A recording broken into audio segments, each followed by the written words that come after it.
I'm Andrew Graham-Dixon, and I'm an art historian. We're in the basement of Italian history. And I'm Giorgio Locatelli, and I'm a chef. Untosa, unctuous. We are both passionate about my homeland, Italy. Come on, everybody, let's go! The rich flavor and classic dishes of this land are in my culinary DNA. Pasta will be like hanging. And this country's rich layers of art and history have captivated me since childhood. It actually brings out the naked body all the more. In this series, we'll be travelling all the way down the west coast of the country, from top to toe, stepping off the tourist track wherever we go. This is so Italian. I want to show off some of my country's most surprising food. It's hot. Often most born out of necessity, but leaving a legacy that's still shaping Italian modern cuisine around the world. And the art, too, is fantastic. Exotic, deeply rooted in history. Our journey begins in the northwest of the country, Liguria, a region squeezed between the Tyrrhenian Sea and the rugged mountains. And we'll be continuing our journey along the coast that attracted and inspired the English Romantics. Through unknown Tuscany, to find some hidden gems in the tourist trap of Pisa.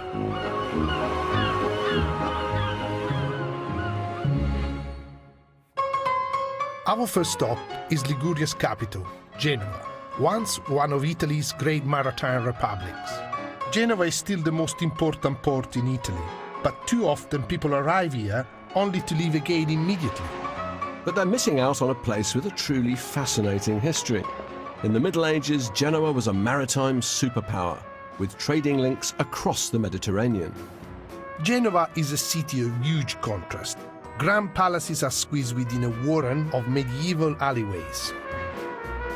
Now, I'm sure there's a beautiful Baroque palace somewhere around here. Finding it, though, is another matter. You know where we're going? I think it's down here, actually. Doesn't look like the way to go to a palace, this one. No, but these are the caruggi rather than streets in a city. They're almost like corridors in a house. Can you imagine if you tried to invade the place, you know? That's why they have this network of medieval buildings. In effect, it's a form of defense. That's right. You can't bring horses. It will slow you down so much Yeah. if you can't So try what to happens come in. is, if anybody wants to invade medieval Genova, the attackers are trapped in a space maybe like this, And then they just... and then they just kill them. They pour boiling oil on them, they shoot arrows down on them. What can they do? The light is brilliant, isn't it? Look at This that. chiaroscuro, Yes. I think is this way. Scusi, mi dispiace, cerchiamo Palazzo Spinola. Guardi, non sono sicuro, ma dovrebbe essere qua, giri a destra, continui a destra e poi a sinistra. I think that's it there, that's it. Finally. It looks a bit different than the other building. This is the amazing thing in Genova, is that you're here in this sort of poor area of town, and then suddenly there's this fantastic Baroque palace. Genoa's power and prosperity was at a peak in the 17th century. It's a symbol Right. of this sudden new wealth. You know, when the Genoese bankers, they take over from the Medici, suddenly, 17th century, and they're the richest guys in all of Italy, basically. Wow, it's great, isn't it? Hall of Mirrors, sort of mini version of a Versailles interior. For the rich Genoese, the Rococo style was the perfect way to show their power and their money. Mirrors, gold, silver, stucco, you name it. So here we are, the Piano Nobile, the Grand Sala. This is the centerpiece of the whole palace. It's kind of, well, it isn't X marks the spot, it's chandelier marks the spot. Right. And I think that chandelier, if you imagine it lit, it's telling us what he wanted us to see if we were visiting, which is this series of paintings, which is all entirely about celebration of the Genoese at sea. It's their way of saying to all the kings and the ambassadors and the diplomats who come to Genova, we Genoese, we rule the waves. No casualty, then they call it La Superba. Genova the Proud. The story of Genoa as a great maritime republic has rather been forgotten, but it was every bit as powerful as Venice, and in the 17th century. So a kind of capsule of one of Europe's great forgotten historical powers. Mi piace. You like it? Yes.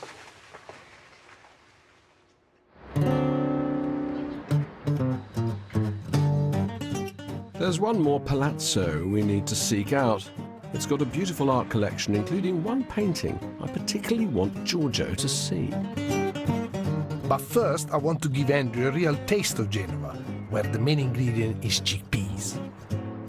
We are in a Sciamada, which is, like one of the oldest farinata shop in town. Questo è Andrea. Umberto.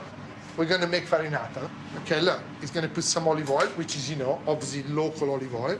What is this, like a pancake? It kind of pancake. It's an old way. The shop has been here from 1850s. Yeah. That's water and chickpea flour. Qui c'è solo acqua. Farina di ceci, sale e olio che viene versato prima. Quante ore questa qui è stata nell'acqua prima? Questa deve fermentare dalle 6 ore alle 12 ore, in base anche alla temperatura It's esterna. fermenting between, it's fermenting. So you having a natural Deve yeast. riposare. Is that all for us? Yeah, half for me, half for you. Okay, look, here we go. Umberto, la metti nel forno? La inforniamo adesso, sì. Like you have a special oven to make a pizza. This is a very special oven just to make farinata. Oh, look, it's full of smoke. You need the flame because it's gonna glaze it and make it really crispy and beautiful on top. It's beginning to bubble up. It looks to me like the burnt surface of some dead planet. It's like quite solid. Yeah, like the sun. When you see the sun on the thing with all the explosions. So The smell is great. E questa è la farinata. see how crispy it is. Oh. It's creamy on this side and crunchy on the other side. Oh, bellissimo. Buona? È buonissimo. È la prima volta per me. Allora sarà la prima di tante altre volte. Speriamo. Sì, sicuro. When you're talking about fast food, this is exactly what it's all about. You stop, you have one of these, it's light, it's fresh, and I it's think good. it's slowed me down a bit, you know. Does it? Because you eat 3 kilos of that, that's why. There is a real vibrancy to Genova. It's a place where the old doesn't overshadow the new, and vice versa.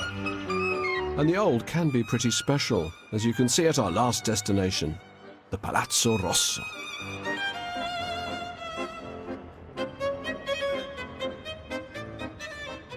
Here we actually get to meet the Genovese. These are the people. These are the new merchants who think that they're kings. Look, and who's painting them? Anthony van Dyck.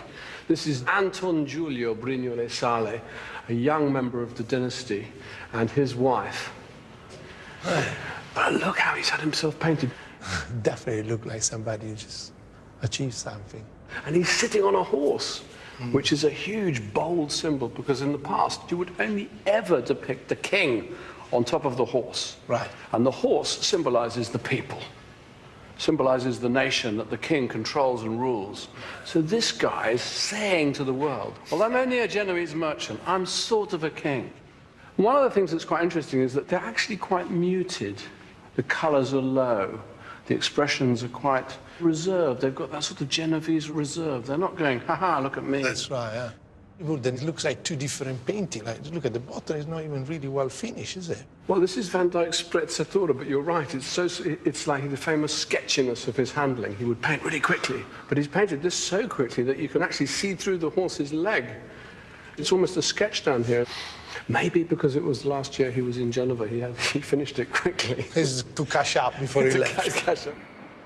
Ah, here we are at last. The painting I wanted to show Giorgio. The cook. This is brilliant.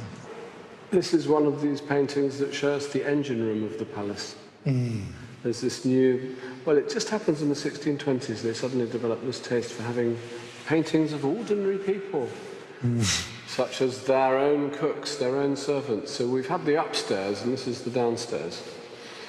I love the birds, and this is so beautiful. Look at the turkey and Yeah. Incredible. I love the way he's painted the fire. You know how you said that the Van Dyck was very sketchy at the bottom? Well, he really admired Van Dyck, Strozzi, who painted this picture. And he's painted that fire with some of that. But I think it might be a painting with a kind of secret double meaning. Because Strozzi had been a Capuchin monk, but he left the order and he got into trouble with the Franciscans, who said that he had made himself dirty with his paintbrush. There's something about this picture that maybe suggests what they disapproved of. To me, it looks just somebody's plucking a swan. There's a twinkle in her eye. I think the painting is meant to put you in the place of the aristocrat who's come down to the kitchen. You've got a bit of a flirtation going on with your kitchen maid. The way she meets your eyes, the way she has that half smile. And when you get back like that, it really like you, she's just really having a look at you. I think she fancies you.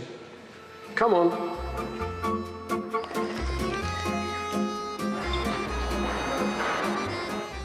Strozzi's cook would have been preparing a luxurious banquet, the opposite of what I'm going to cook.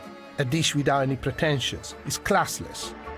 You can find it in almost any family table, not to mention renowned restaurants across the world. That is just fantastic. I mean, do you want to eat that or do you want to look at it? How much attention do you think they pay to the arrangement of the colours? Because I think that's, I mean, look at this. Isn't that fantastic? You don't need to eat that. Well, we do need to eat it, maybe. One of Liguria's best loved recipes is pesto alla genovese. Signor Franco, buongiorno. Buongiorno. Questo è Andrew. E siamo venuti a comprare un po' di basilico perché vogliamo fare il pesto. Bene, questo è bellissimo. E la caratteristica è proprio su queste foglie piccoline, no? Le foglie piccoline fatte così a cucchiaino. The shape of the leaf, which is like a spoon, but the main important thing about these is the size of the leaf. Wow. Because each of the leaf will contain some chlorophyll that makes it really green and beautiful. If you have big leaf, you have a lot of other stuff. So it's more dispersed. That's right. Smaller is the leaf and better will be the pesto at the end. How much do we need? Quante ne abbiamo bisogno? Dobbiamo mangiare in due. Quel pesto. E voi due è con un mazzo viene un bel pesto. One should be enough, but because I know you, I'll buy 3. 4 così vengo anch'io. Says buy 4, then he's going to join us. Non si può rimanere senza pesto. A posto? A postissimo. Dammi i soldi dietro. Fantastico. Ok, Grazie. l'ho provato. Grazie. Arrivederci. Arrivederci. Come. We got a real sense of this town today, with its art, its little alleyways and beautiful palaces. It's time now to go to make some pesto. Up here above Genoa's maze of medieval alleys, you can really see how the whole city faces towards the sea and the harbour. Okay, Andrew, look. We got everything we need to make a pesto. We're going to do one with pine kernel. How many different pesto recipes are there then? There is no one fixed recipe. Some people put ricotta in it, some people put almonds, some people put walnuts, some people put pine kernel. So depends how you balance it, and obviously depends as well what they have. Remember, this is not a cuisine made of creativity. This is cuisine made of necessity. This is what they had, that's what they cook. The only thing really that is in common is then basil, then there is olive oil, and it's made in the mortar. I'm going to put a bit of the pine. I want one of these at home. That's your next Christmas present. Oh, it's really good. It's like stress relief. All right, let's start with the basil. Great smell. Yeah, definitely. Yeah, like you're convincing the leaf to release its flavor. No, it's just like you have to convince it to become a pesto. You're massaging it. You massage Che it. bello. Now we have to put the last 2 ingredients, Parmigiano Reggiano. Just gentle. Caress it. And the olive oil, which is, obviously the olive oil from Liguria, almost like the olive oil was made to taste so light and not like peppery and not bitter. It's almost like the land has produced this olive oil, especially to make pesto.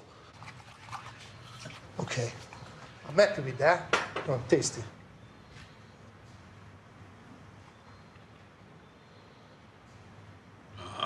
isn't it?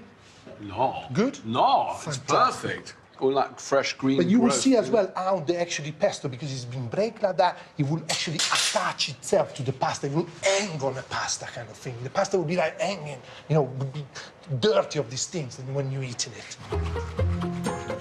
Pesto goes with any pasta, but here in Liguria, they like it with trofie, some chopped potatoes and a couple of green beans.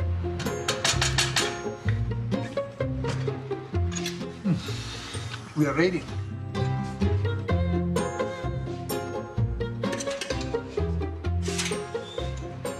Okay, I got the cheese. Andiamo. It's delicious. You made it, man. I made it, yeah. I was the sous chef. No, it's really good. The first thing that we know about pesto is about, you know, in the cambusa of Cristoforo Columbus. He was from Genova. There is some paper that talks about this sort of a pesto, and it's called agliata. So it was a based in garlic, which obviously also is very good for scurvy and all these things. So Genovese cuisine, genuinely is this cuisine of preserving food so you can travel for long distances. Yes, exactly that. I like that thought. Pesto was the fuel that helped Christopher Columbus to discover America. But the key success of his expedition was the fact that he could take some good food with him. Cristoforo Colombo.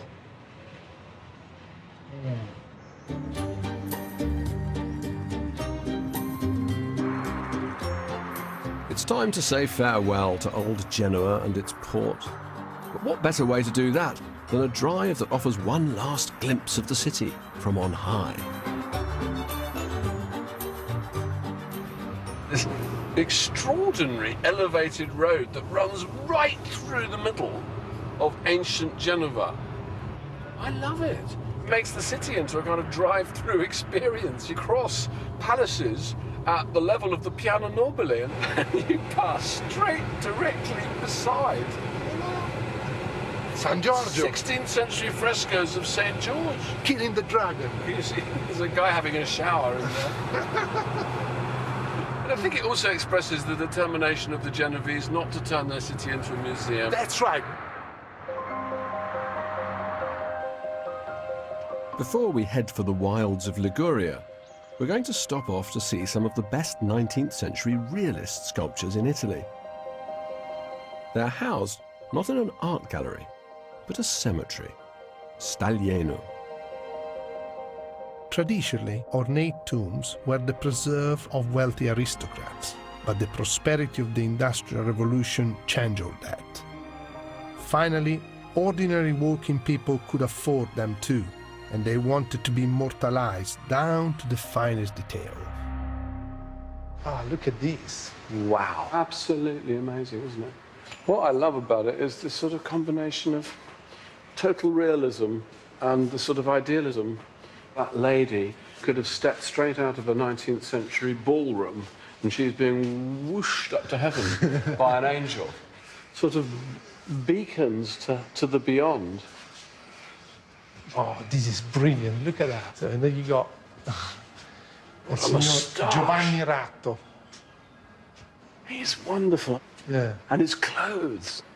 What I love about it, it's almost like a stone costume museum. If you want to see what people wore in Genova in the 19th century, this is it. I mean, he's got a Charlie Chaplin hat. That's right. He almost looks like an Italian version of Charlie Chaplin. Look at this one. Look at this. This is a complete scene. It's a deathbed scene. It's so touching. The sadness of the expression as well, isn't it? It's scenes from real life, isn't it? Going to the cemetery is still more of a tradition, maybe. Very, very important thing. I mean, I remember when I was young, you know, it was like every week we had to go to the cemetery. Staglieno occupies 250 acres. It's one of the biggest cemeteries in Italy and is still in use today. Can you imagine? Look how big it is and how peaceful it is. So this is like a city of the dead. And one tomb here means a great deal to me. It belongs to the intellectual father of the 19th century movement to unite Italy. It was nicknamed the beating heart of Italy.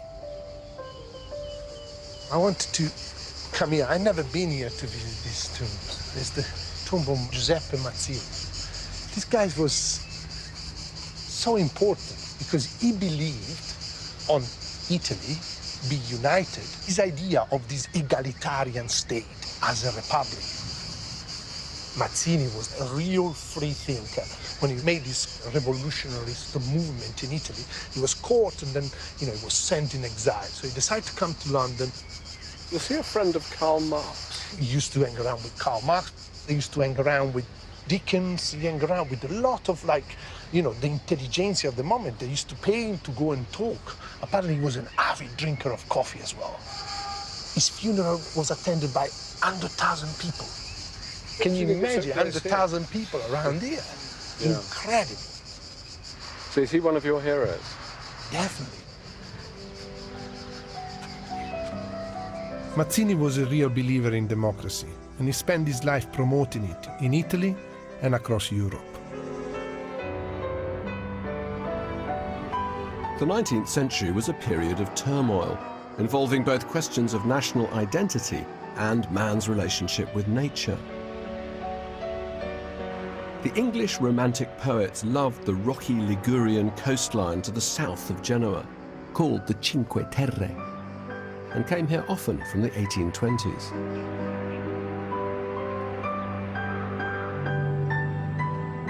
Around here, the best way to travel is by boat. This region is so inaccessible that it remains almost unchanged for centuries. I think what's interesting about this area is that it's not popular, really, among modern tourists. No, but you see, the thing is then, more you're going through now, and less is reachable by land. But in the 19th century, Byron, Shelley, all the Romantic poets, they loved it here. Because they had this idea that nature should be wild, sublime, dangerous, stormy, turbulent, like the soul of the Romantic poetry. That's right. In fact, Shelley even died here. It was that dangerous, he actually died in a sea storm. Don't you feel like you're actually inside a Romantic painting? Yes. With the, the distance, the blue horizon. It's stunning. And then he opens up, and so look, the city just appears up there. Now you can start to see all the terraces. Life was hard here. If you can imagine, it's not like a paradise, as they say. Look at that. Look at the way they work the land, meter by meter by meter. It's typical Ligurian things. All the vegetable and fruits and things that we eat. But what a job to gather your harvest. You're gathering your harvest almost like a rock climber. I'm fascinated by this unique relationship between the Ligurians and their land. I can understand why the Romantics were drawn to this place. Everything is uphill. Everything's got steps and stairs. This land doesn't have any secrets for the locals. In the Ligurian cuisine, herbs have grown wild, find its way to the pot as well as any delicacies bought in the shop. One of the nicest examples is a dish that I'm going to cook this evening. It's called torta pasqualina. We have met up with Maria, who has lived in these mountains all her life and knows where to find the best herbs for our torta.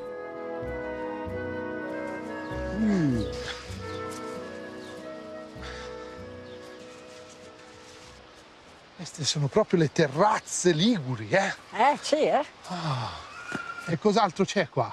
Dunque, qui c'è la Segirveda, questa è Segirveda. She only knows the name in dialect, so I don't know how to translate this. Questo è Bourbourgeon. Crebourgeon. Ma noi che diciamo Bourbourgeon. Bourbourgeon. Oh, qui che bello. This is my kind of shopping, Giorgio. Yeah, for free, eh? I know that. Oh, grazie Maria. Prego. buono. Stacca, dà un altro odore It's a diverso. little bit like a radish, I think. A little bit like a radish? Yes, it does, yeah. Con queste foglie si può fare anche le tagliatelle. You can make verde. tagliatelle, green tagliatelle. Verde. Instead they You use use that spinach. actually in the flour. See, they make a meal out of the roots, they make a meal out of the Poi ne leaves. prendiamo un altro. So is this very local, specialised knowledge of the local plants that, Of course. that they... Maria, e a lei tutte queste cose qua, chi è che gliele ha insegnate? Da mia nonna quando ero piccola. Her Poi mia grandmother. mamma Teacher, her mother. And this is really to show you. Quando era nata la tua nonna? la mia nonna era dell'800. 1800. Se 1800 ne ho 78 io. She's 78 years old herself. Have you seen how she come up the steps? Allora, foglie ne ha poche, comunque qualcosa raccogliamo. Che belle queste. What is amazing, and she still gets excited about finding them. Grazie. Il finocchio poi, qui non ci abbiamo messo. Eh sì, no, Aspetta, l'abbiamo messo. il finocchio. Maria is amazing. A one-woman herbal encyclopedia. I think she should be made a national treasure. Allora va bene, eccolo qui, guarda che bello. And I couldn't be happier with the herbs that she found for us. So where do you know this recipe from, Georgia? I came across it when I was very young. We used to come down with my family and we used to eat it in the bar. This is the food that I really love when I come to Italy. Is actually this simplicity, which show the attachment and understanding of the land. We're eating food that was gathered by Maria, who learnt it from her grandmother. So we're really touching history and touching the Ligurian history. Andrew, I don't understand. Otherwise, we're going to feel it under our teeth, just the leaves. When I'm going to cook it, if I found any stalk, you'll be severely beaten. Discipline in the kitchen. Great, okay, well, you won't find any stalks, I promise you of that. What is fabulous about this is just the mixture that we got of that will determine the flavor. So every time, or every different season, or every different village, will have the same recipe but with different result. Okay, Andrew, this is enough. I'm going to go and do the cake. I'm going to read some poetry and think about the nature of Liguria. It's not a complicated recipe, just chopped herbs, ricotta, and eggs. This is creative cooking. People here had to find the best way to combine the ingredients available at any one time, with amazing results.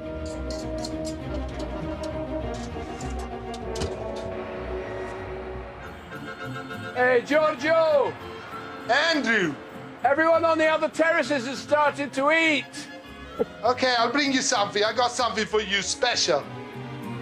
This bit of coast is famous for its anchovies, so while the torta is baking, I've prepared a delicious local aperitif.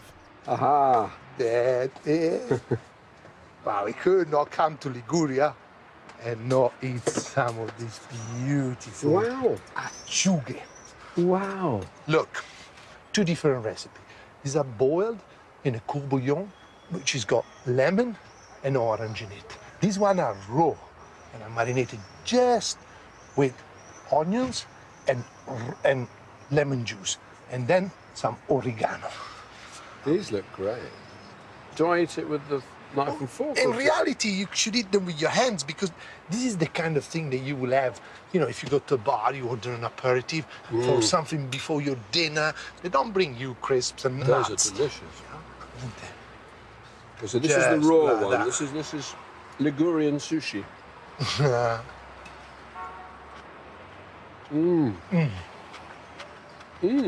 The raw one still tastes of the sea, isn't it? This is a taste of Liguria for real. That's beautiful. I'm gonna get the cake for you. Wow. And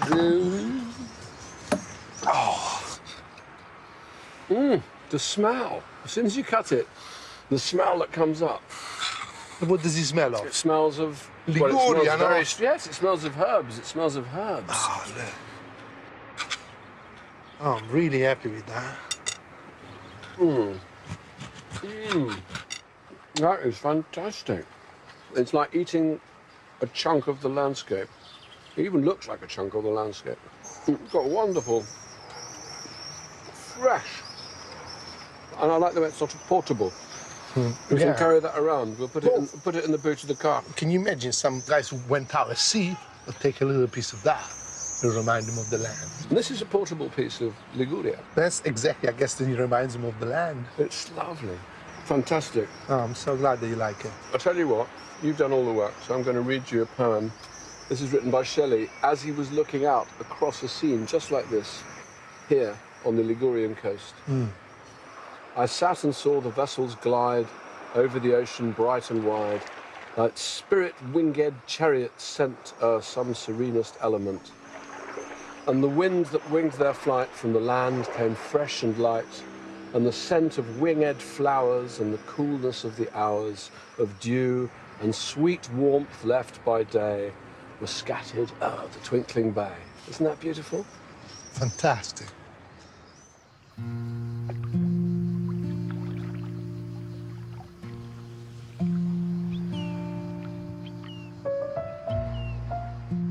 Shelley moved close by in 1822, soon to be joined by Lord Byron. I'm taking Giorgio to a particular spot where Byron often came to contemplate nature, and which inspired some of his best-known poetry. It's almost like it was melting the rock when it touched the sea. Wow, that's a big cave. La grotta della poesia.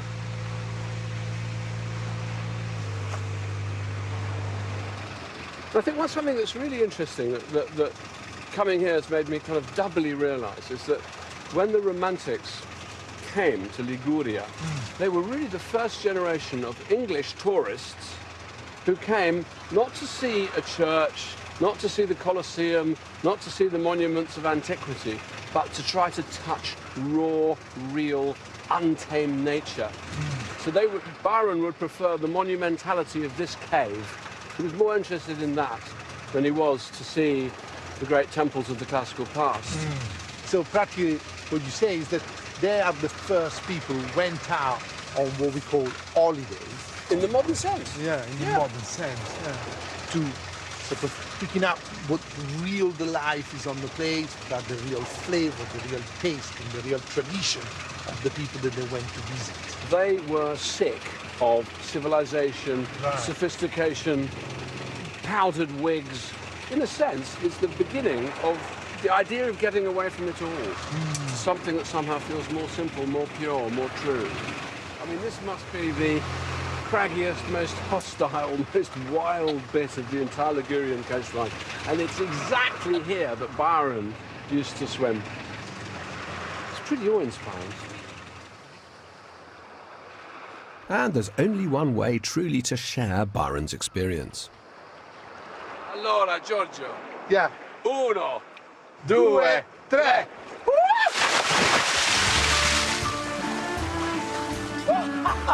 It's cold. Delicious! That's we are you. immersed now in the same water that Byron was swimming. And what's his name? Shelley. Let's go, come on. That's the one you looked at.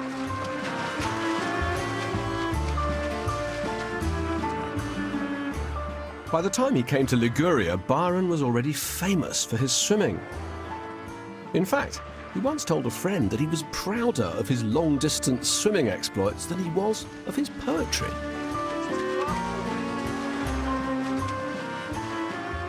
Although I don't pride my swimming over my cooking, enjoying such a beautiful scenery in this way is pretty unique. And what a wonderful way to recharge the batteries for the next leg of our journey.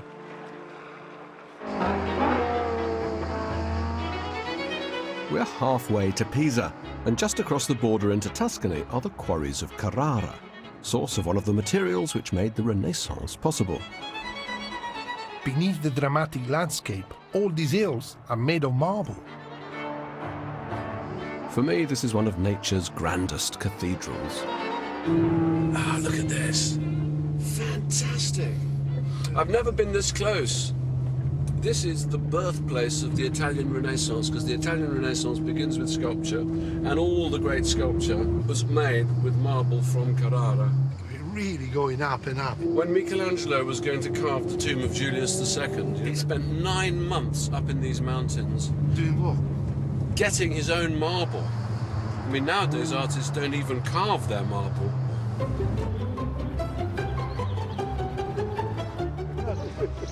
It's all marble here, isn't it? Look at the square. It costs less to do in marble than anything else. And the locals here have come up with uses for marble that are pretty different from sculpture. Andiamo da basso a vedere sto lardo? Andiamo da basso a vedere. Andiamo a vedere il lardo. Prego. Grazie. Guarda, Andrew. It looks like sarcophagus. Here is where he rests. This is the cemetery of lard. Sauro, possiamo vedere dentro a una delle vasche?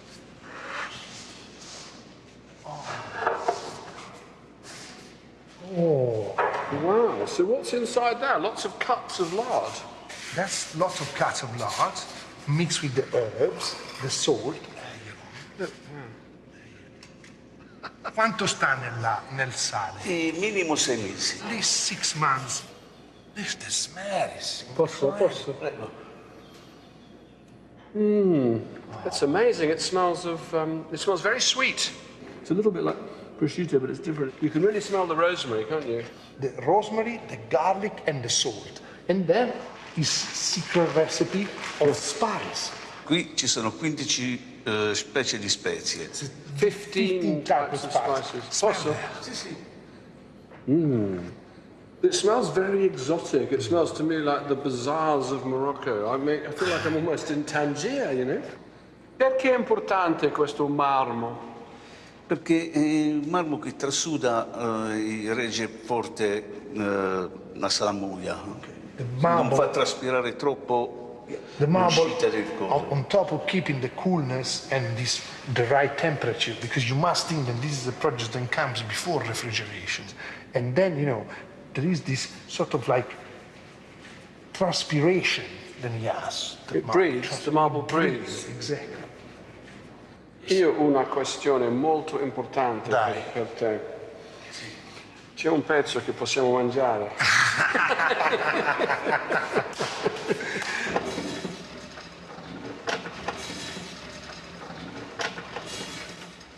Bene. Okay. So how do you recommend that we eat it, Giorgio? You know, this is the way they eat here. Okay, we'll just do some pieces of bread.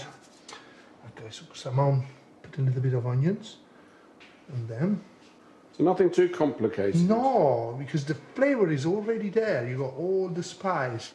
What's that, capers? Let's keep a little bit Capers. of onions in it. Something to elevate the flavor. Look at how beautiful pink. It almost reminds me of the vein of the marble.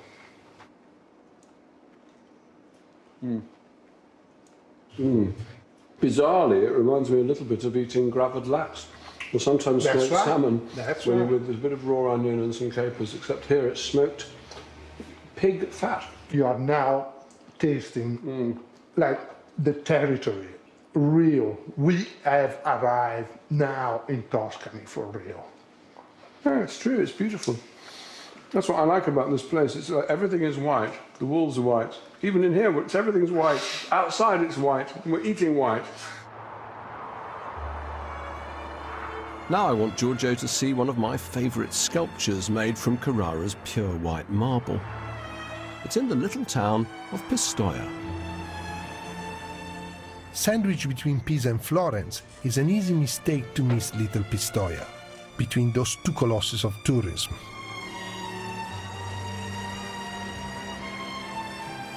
It's off the beaten track, but it contains one of the gems of early Renaissance art. The medieval church of Sant'Andrea was one of only 2 churches to enjoy baptismal rites here. That's why in the 13th century, Canon Arnoldus commissioned a pulpit to be built in the baptistry. So, simple little church, Romanesque, very old, pre-Gothic construction, these simple arches, this beautiful grey stone. It's incredible, the ceiling, look how beautiful. Isn't the sea? It's lovely, isn't it? But this is why I brought you here, because this is one of the great things. Pulpit. It's the pulpit no longer is used as a pulpit, they've taken the stairs away. It's now considered too precious for the priest even to stand up in. But it's by Giovanni Pisano.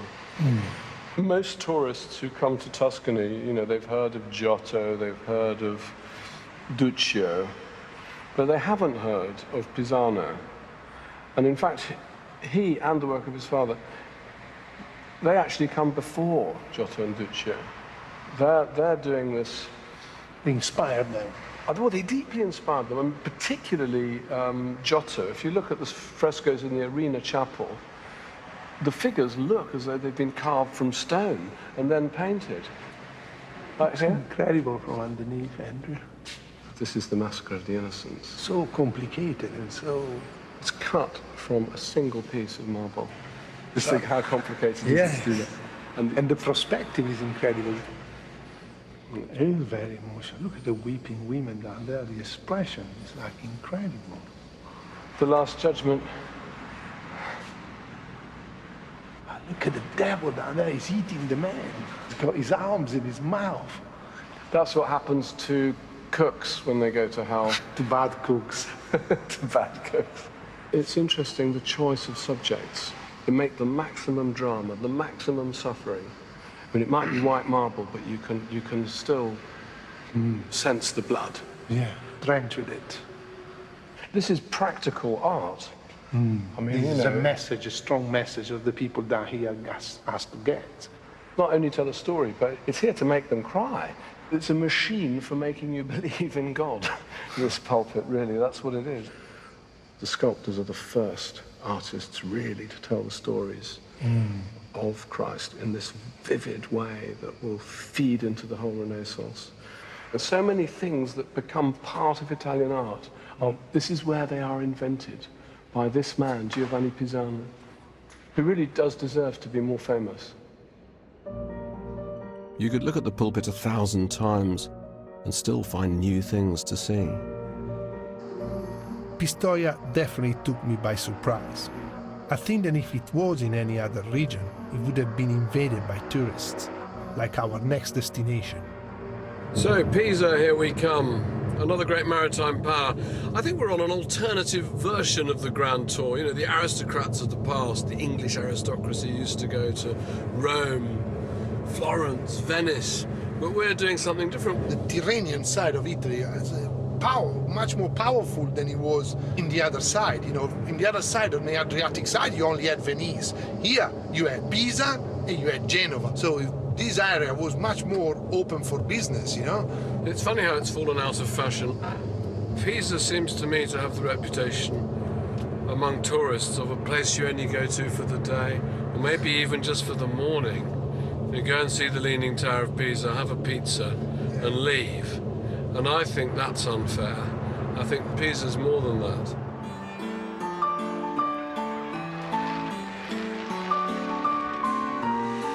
In the 11th century, Pisa ruled the waves. To reflect their maritime glory, the Pisans built the 4 magnificent religious buildings that together form the Campo dei Miracoli. The marshy terrain of the area turned one of its buildings, the Bell Tower, into the world's most famous example of subsidence. Surprisingly, for a maritime republic, Pisa lies inland, and the River Arno became a vital artery connecting its port to the open sea. There is no longer a port here, and very little river traffic, but it's still a great place to get a sense of the old city. And along these banks sits one of Pisa's best-kept secrets, the Museum of San Matteo. Bello. It's beautiful, but it's the middle of the day, it's in high summer, massive tourist season, and it's completely, utterly empty. And this is one of the most beautiful small museums Can't get on there. in the world. Wow. It's a new Andrew, display. this is incredible. It's actually rather sad. What are they made of? Wood? They're made of wood. Wow. They're, in a way, they're the sort of dead bodies left by Napoleon, because when he came to Pisa in the early 19th century, he ransacked all the monasteries and the convents, and they saved what they could. And all these beautiful wooden statues, they generally show the Madonna receiving the Annunciation, the news that she's pregnant. They're so beautiful. So beautiful, isn't it? Really, really fantastic. It's by Simone Martini, who's one of the great painters of Siena, along with Duccio. It's one of the most fantastic panels in all of 14th century Italian art.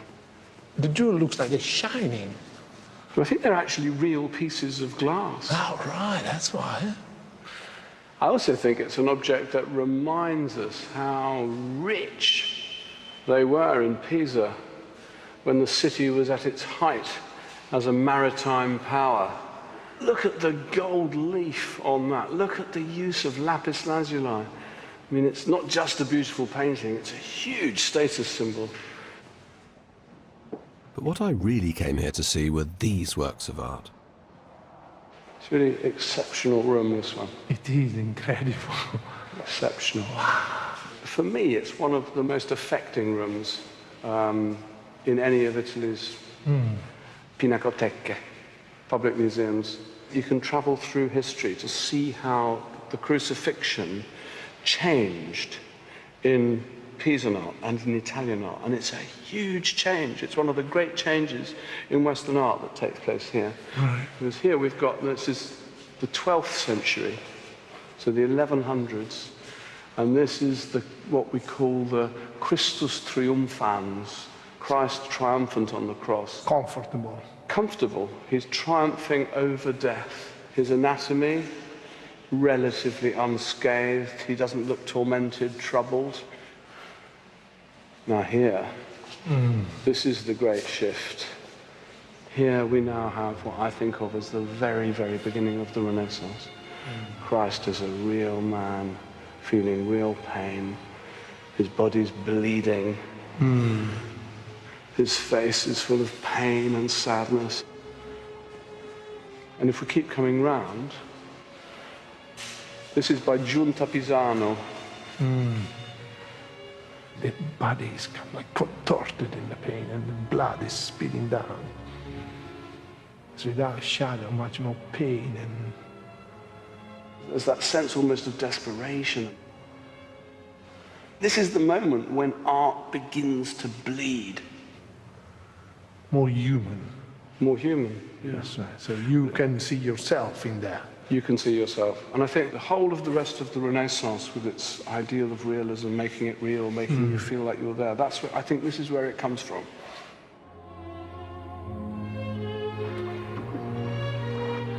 So for all the glory of the Leaning Tower, there's definitely more to Pisa.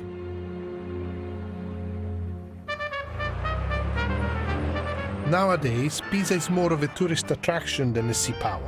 But farther south is a town whose historic port has survived and thrived, and where they have wonderful fish. Livorno is not exactly classic Tuscany, but it has its charms. It's actually rather more beautiful than I expected it to be. I mean, yes, there's a lot of modern mixed up with the old, but I like that. It's a place that has this kind of like truthfulness to that. And its food is like that. This town has an eventful history. The port was already well established in medieval times. Florence bought it from Genoa in 1421, and it became a free port under the Medici in the 16th century. The Medici allowed the Jews to trade here, and there was a strong British community too, who anglicised the name to Leghorn. Shelley was sailing from here to the Cinque Terre in 1822 when his schooner sank and he drowned. The reason I wanted to come here is for Livorno's signature dish, caciucco, an earthy fish stew. The taste of the sea couldn't be more appropriate for the end of our journey. What is amazing is the variety. The variety is important. Variety makes colorful recipe, colorful cooking, you know, it's not one thing. Should we have a coffee? Yeah. We need one. I need a coffee. Buongiorno. Un caffè, cari. I love this, I think this is a 60s coffee bar. In fact, I love the whole place. I just love the way the people are here. It's almost like the faces that you see in Italian paintings. I think it's got to do with the social way that food is part of society as much. And so this is like you have a church or a cathedral to go and pray. Here you got the biggest building in town, is where you get your food. It's communal. With the herbs in Liguria, here you have the same thing. So you have to try to balance the flavor of the fish. So you have to have a knowledge about what a fish will add as a flavor to the soup. Like you were saying that you don't put too much rucola in right. your... You have to balance it. This is very, very important. How many kinds of fish do you think you're going to end up with? I mean, traditionally, you should have 17 different type of fish. I don't think we're going to achieve that. But, you know, we'll definitely have between 10 and 12. It's also seasonal. I think that when I'm going to go around buy the fish, I would like to go by myself because I'm going to get a better price. With English, I will get double the price. Oh, OK, good point. I'm going to leave you to it. No, you have to pay for the coffee. I'll leave you the money to... No, you pay for the coffee. Ciao, Giorgio. See you later. See you later. Posso pagare? Catullo. Ciao. Piacere, sono Giorgio. Fantastico. Oh. Sai, Catullo, sono affascinatissimo da tutta questa varietà di pesci. Cambia durante la stagione. Non è mai uguale. It's never the same, never the same. So, allora dai, cominciamo. Cosa usiamo? Le seppie, i polpi. Polpi. Polpi. So, calamari. That is the base. Ok. This is so beautiful. L'idea è proprio di bilanciare Un po' tutte le qualità di pesce. Yeah. Poi ci mettiamo la boccaccia. Boccaccia. I don't know the name of this in English, you know? 2 nice slices of this palumbo. Okay, perfetto.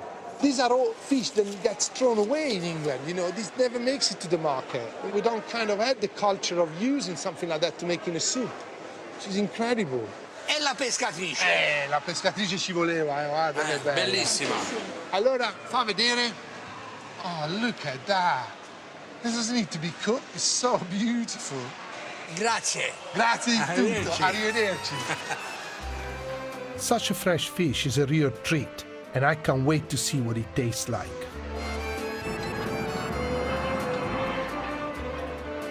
What better setting to cook our fish than the Ristorante Aragosta in the Old Port, where customers really know their catch. Here, Chef Michelangelo is renowned for his caciucco and has very kindly led me in his kitchen. Lasciamo le branchie o le togliamo? No, si possono anche lasciare. Anche lasciamo. Sono saporiti. Extra virgin olive oil from Tuscany. E peperoncino.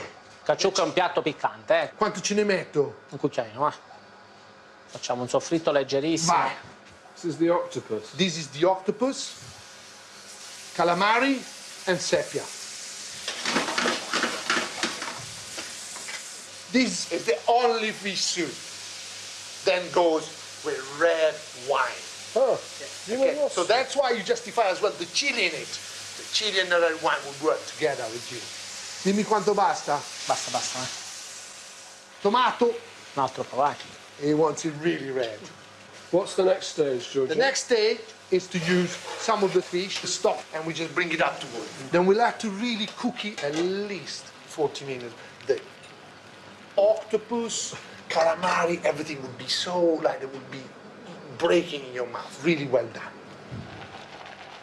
Okay, Andrew. You remember that there's all these fish going in, so they're going to go down. So that's just the base.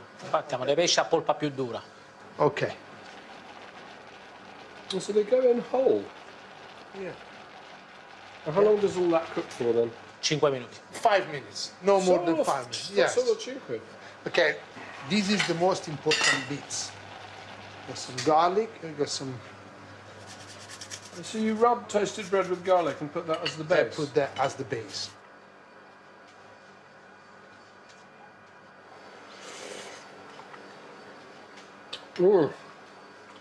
Buonissimo. Buonissimo. Fantastic. It's almost like, you know, where it's not gritty, but it's got that substance to it. Yes. Body. Strutturato come È piatto. strutturato, eh. Sì. Che bello. È definito un piatto povero, però poi alla fine mi sembra bello ricco di sapori. If the poor eat like that, I want to be poor all my life. Yeah.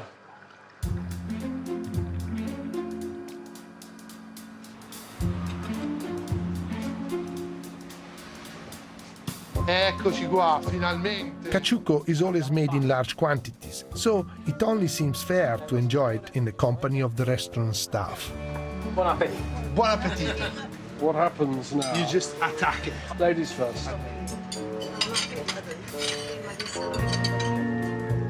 Yes. Then you can get a little bit of the sauce. Well done, Georgia. Wow. Delicious. Delicious. People, food for the people. Well, you don't need anything else, do you? You just need a bit of time and a little bit of passion. I'm eating with my fingers as usual. This is not a polite dish to eat. Io sono un porco sporco. Ognuno ha il suo pescino favorito, no? Sì, certo. Mi dispiace. It's really nice the way that the fish, each one keeps its separate flavour. This is so special about it. Alla salute, Michelangelo, e a Livorno e al Caciucco. Fantastico. What an amazing dish. I love the fact that it's all seasonal. Just like in Liguria, the locals here have a strong relationship with their surroundings. It's the land or the sea that dictates the recipe, and not vice versa. Andrew, look at that. This is the Tyrrhenian Sea. I can imagine here, like hundreds of years ago, when the maritime republics were fighting off. It must have been so busy, and so all these galleons and all these invaders, the Spanish, the French, were all here, dueling out in these little bits of sea, which now looks much more quiet, isn't it? It feels a little bit like a part of Italy that the world's left behind. I feel like we've been going much against the flow, travelling this way, coming to Livorno. I mean, there's not a single tourist in Livorno that I could see. Just fishermen, chefs. I like that. I love that. I love that. Men and women on the market. Yeah, I like it. Really like a real town, you know. You really get the flavour of it. I also really liked the Ligurian coast, the wildness of it, the lack of development, you know, that sense that you could really feel that you were in the landscape that hasn't changed for more than 1,000 years. And I love Maria. I love Maria picking the herbs with the energy of a Maria, sort of 6-year-old. Maria was incredible. And what about the art that we've seen? Definitely was the pulpit in Pistoia. That was unbelievably beautiful. Yeah, I'm struck by the very strong connection between the territory and the art traditions of the territory. Since you've got Carrara, with that great quarry just up there in the hills. Expertise in carving seems to have been just sort of built in here. It's incredible. And there's wooden crosses. There's something very immediate about the art here. It's almost, to me, the wooden crosses are like the caciucco. They hit you in the face, you know, there's absolutely blatant. It's the art of the poor, the food of the poor. Just as much as on our other journeys, I feel that we've touched something right at the centre of Italy here, even though we've been on the edge. Yes. You know what I mean? That's right. Italy's got so much coastline, so the coastline is as important as the centre. This is where the fusion of culture really happens. Come, let's go. I'll take you to Lazio. So in Lazio, you have to learn one thing. If in order to get anything, you have to say, ow. Ow.